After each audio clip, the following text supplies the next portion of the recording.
Three things I learned by running that Facebook Messenger chatbot quiz. The number one is make sure that the instructions are simple. Number two is if there is a way they will break your messenger chatbot, they will find it. Number three is people are easy to judge the others. They are hard when they're judging others, but they are kind, they're soft when they're judging yourself. So let me explain all the three. So the first one, this is like the crazy one. So the first question was, are you ready for the quiz? And I had one button, yes. And somehow people manage to screw that. Like how? Like there is only one button and you're like, what if I just do something crazy and break this? But you know what? Okay, I can understand. You can get confused. Maybe you have never used chatbot before, so you don't know that the button is the thing you have to press. So I understand that. But before that, you have to sign up for the quiz. So there are two ways to sign up for the quiz, because I felt like the first way, the original way, wasn't easy enough. So originally I was planning on you message my chatbot with the keyword quiz, and then the chatbot would do the rest. But somehow that was too hard for people, and I was like, you just have to type quiz, like the one word, quiz, and then press the enter. That's it, and I'll do the rest. No, that was too hard. So I was like, you know what? How about I create a button that says, I want to participate in the quiz. And you just press that button. You don't have to type anything. Just do one click, and you're done. And somehow, people didn't do any of those two. And they're like, well, why didn't I get the quiz? I'm like, because you didn't sign in for the quiz. So I was like, having to manually sign them in, even though next time if I ever do quiz again, I will not manually sign. Like if you're not qualified enough to press one damn button or typing the keyword quiz, then you don't deserve to win the reward, or you don't deserve to participate at all. So let's call it the intelligent meter. You have to go about that. And then the second one, if there is a way to break the quiz, they will find it. And so the first one is people kept pressing the I want to participate in the quiz like 10 times in a row. And I was like, I already told you you're signed in because you get the auto respond. Please be patient, you will get notified when the quiz starts. There is no need to sign up 10 times in less than 30 seconds. And I know that wasn't, an accident or a bug, because I joined the live chat and I can see you pressing those buttons. Like it wasn't, a mechanical issue. Then, again, coming back to that, are you ready for the quiz? And you have to press yes button. There is no button, there is no maybe button, there is no later, there is just yes. And people would write yes, so that would fuck it up. So that's probably my fault, because I didn't, expect that. Then people would press I want to participate in a quiz, and because you didn't answer the previous question, then same thing happened as if you typed a yes, then that button disappeared, and then you cannot proceed to the quiz. Then people would joke around and write like no or do something like that, and I was like, well, now you cannot participate in the quiz because you broke it, and because the way I set it up, I cannot send it to you again. I mean, I could like copy the quiz and then manually send it to you, but I just like literally thought about that right now for all of those who messed it up like that.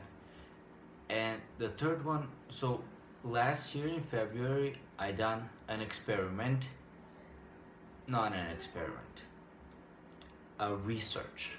I done a research where it was for my blog non-entertainment challenge, and the first question was, how much do you spend on computer, TV, internet, social media, phone, games, everything?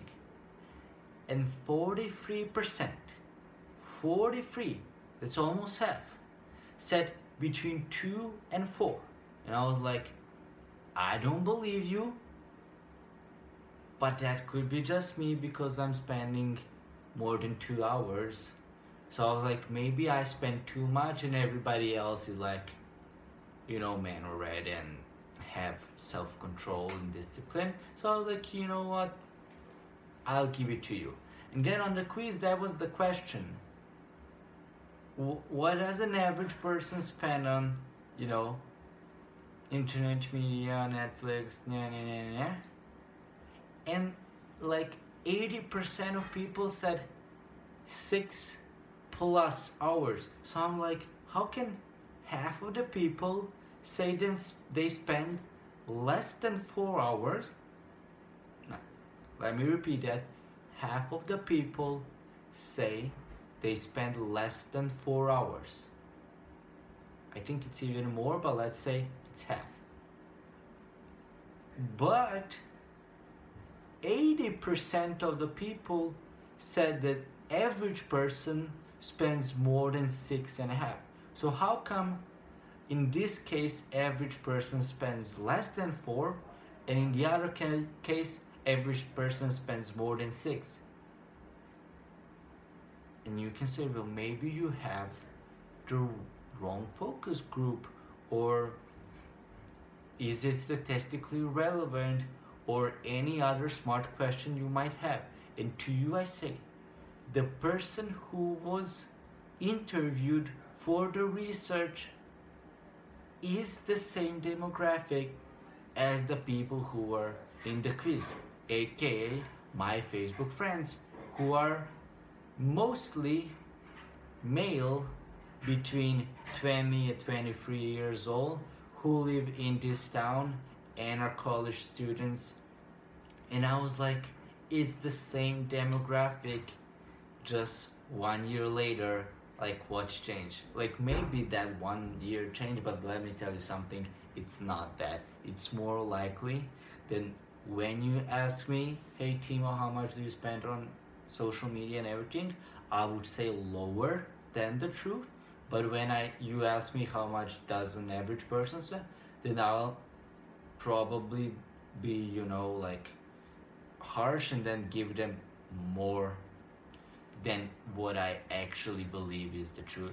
Like, if you ask me, I would say 8 hours a day. Average person, not a lazy douchebag, an average person. But if you ask me how much do I spend, I will say it's less than 8 hours, which is not true. I spend more than 8 hours. But see, like, that's it. And I'm like, let's say, conscious about that. Like, I was conscious about that years ago because I learned it in one of my classes and mentors and courses and all of that. But I still fall for that, thing that when we talk about me, it's not that big of a deal, but when we talk about you, it's probably blown out of proportion. So, it's a exciting experiment. Let's try it with your friends. Ask them the same thing, like how much do they spend on TV, social media, internet, computer, games, mobile phone, everything else. And then ask them how much does an average person spend, and you will see that, like, difference. And if you know that person well, you will probably know that they spend more time than what they're saying. So let me recap. Number 1 is, like, make sure the instructions are very simple, like, hey, press that button, otherwise not going to work. two is if there is a way for them to break it, they will break it. So make sure you are around and aware so you can fix the problem. And the third one is when people are criticizing others, they are harsh on them, but when they are criticizing themselves, they're not that harsh, or not harsh at all, like kind and forgiving for themselves. Okay, thank you for watching this video. I hope you enjoyed it, and I see you tomorrow.